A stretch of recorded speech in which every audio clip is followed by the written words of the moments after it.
the river meets the stars. In the quiet town of Elmswood, where the river ran like silver thread through rolling meadows and ancient oaks, lived a young woman named Clara Whitmore. She was a librarian, gentle, curious, and always tucked behind a book, living more in stories than in the real world. Her days were filled with the scent of old pages and the soft murmur of turning leaves. Every Friday afternoon, a man would come in. His name was Elias Hart. A quiet soul with ink-stained fingers and eyes that held the sadness of forgotten songs. He was a writer, though he hadn't written a word in years. Clara noticed him first through the window, always lingering by the poetry shelf. He never spoke more than a few words, always polite, always distant. But there was something in the way he touched the spines of books, as if searching for something he'd lost. One rainy evening, as thunder murmured in the distance, Clara approached him with a book in hand. It was a worn copy of Rainer Maria Rilke's Letters to a Young Poet. "I thought you might like this," she said softly. Elias looked at her for a long moment. Then, for the first time, he smiled. "I used to love this," he said. "Before I forgot how to feel." From that night on, everything changed. They began to talk. Slowly at first, fragments of thought, shared silences, poems scribbled on napkins. Elias told her how he had once written stories that no longer came to him. How he had lost someone he loved and with her, the will to create. Clara, in turn, spoke of her dreams that felt too fragile for the world. How books had been her refuge since she was a child. Over time, the library became their world. They read to each other under golden lamplight, drank tea beside frosted windows, and walked along the river where the fireflies danced like stars fallen to earth.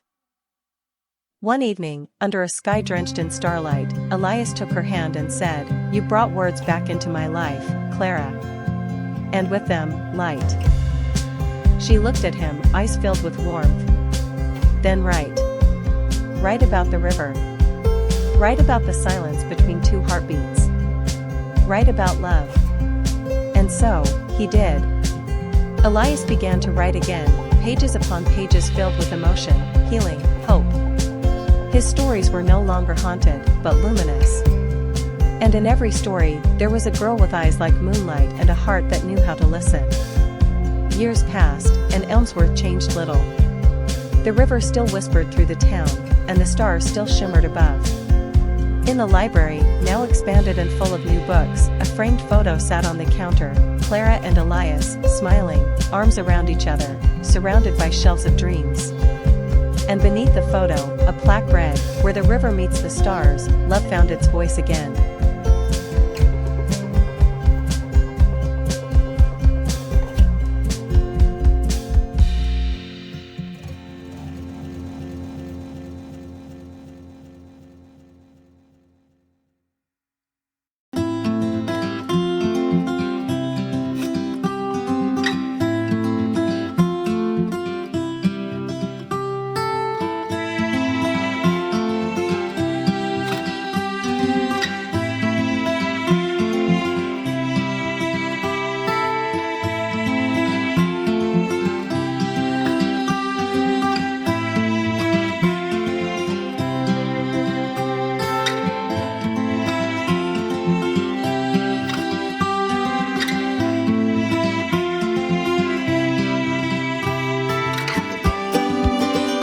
Where the river remembers.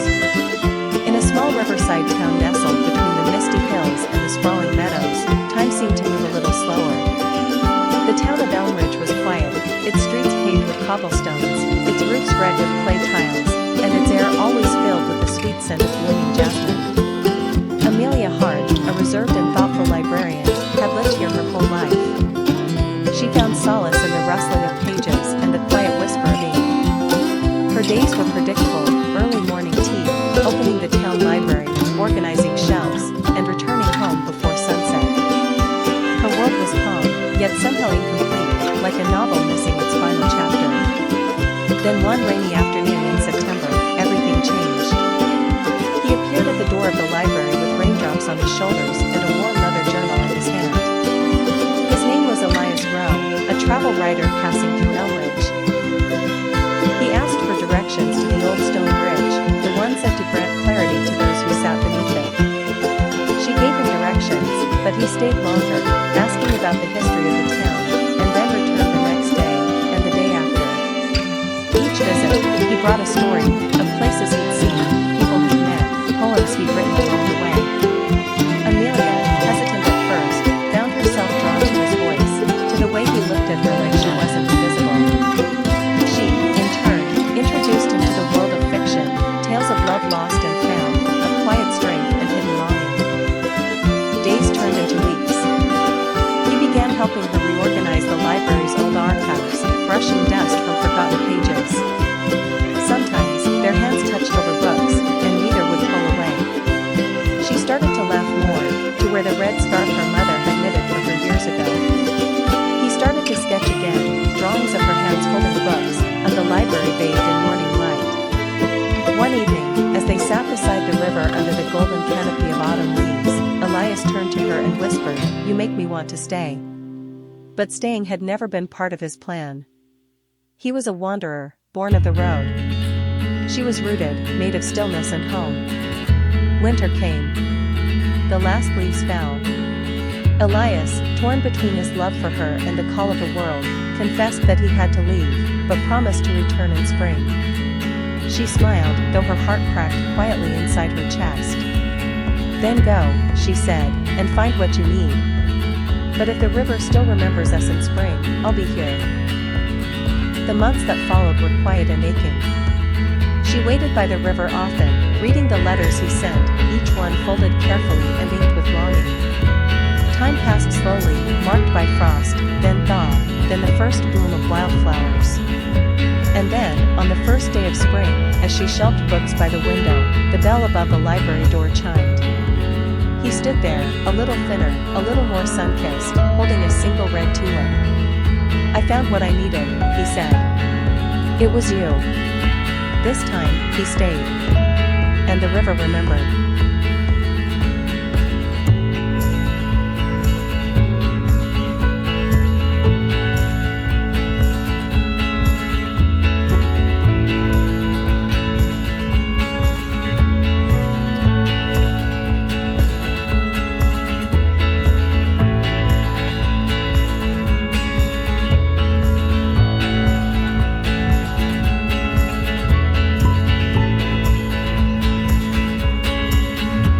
The last autumn in Florence. In the heart of Florence, where cobblestone streets whisper tales of centuries past and golden light spills like honey over the Arno River, lived a young art restorer named Elena Moretti. She had inherited her love for art from her grandfather, a painter who once told her, "Every brushstroke is a memory. Every color, a heartbeat." Elena spent her days restoring Renaissance frescoes in quiet chapels tucked away from the tourist trails. She preferred solitude, the hum of history under her fingertips. Love, to her, was like a forgotten masterpiece, beautiful in theory, but buried in dust. That was until October, when autumn arrived with amber skies and a stranger from New York named Noah Bennett stepped into her life. Noah was a travel writer on assignment, weary from years of moving city to city. He came to Florence chasing a story about hidden gems, but instead found a quiet chapel near Santa Croce, where he first saw Elena. Her hair tied up in a loose bun, hands delicately brushing centuries of dust from an angel's face. He returned the next day. And the next. At first, Elena barely noticed him. But Noah had a way of asking questions, curious, genuine, and laced with admiration, that slowly chipped away at the walls she had so carefully built. One evening, under a chestnut tree in Piazza Santo Spirito, Elena finally asked, "Why do you keep coming back?" Noah smiled, his eyes reflecting the fading gold of the sky. "Because you make me feel like I've stopped running." From that day on, their days intertwined like vines over an old villa. They visited secret gardens, danced under lanterns during village festivals, and spent quiet mornings at her grandfather's abandoned studio, where Elena began to paint again, for the first time in years. Noah wrote about her, though he never published a word. His notebook filled with sketches of her laughing, words describing the way she hummed Verdi while she worked, and paragraphs he never had the courage to read aloud. But time, like the seasons, does not pause for love. Noah's assignment was ending. They stood together on the Ponte Vecchio one final evening, the sun dipping low behind the Tuscan hills. "I don't want to leave," Noah whispered. "Then stay," she said, but her voice trembled, because she knew he couldn't. He had a life elsewhere. A world of deadlines and distant cities. So, he left. For months, Elena walked alone through the streets they once wandered together. Her paintings darkened. Her colors dulled. Until, one spring morning, she received a parcel from New York. Inside was a book titled The Chapel Keeper. On the cover, her silhouette against the light of stained glass. It was his story. Their story. And with it, a note. "Some people write to remember. I wrote to come home. I'll be on the next flight if you'll meet me by the chestnut tree."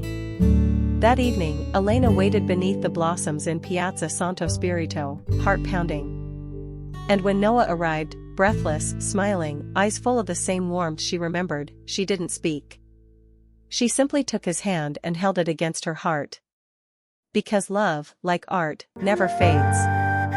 It only waits to be restored.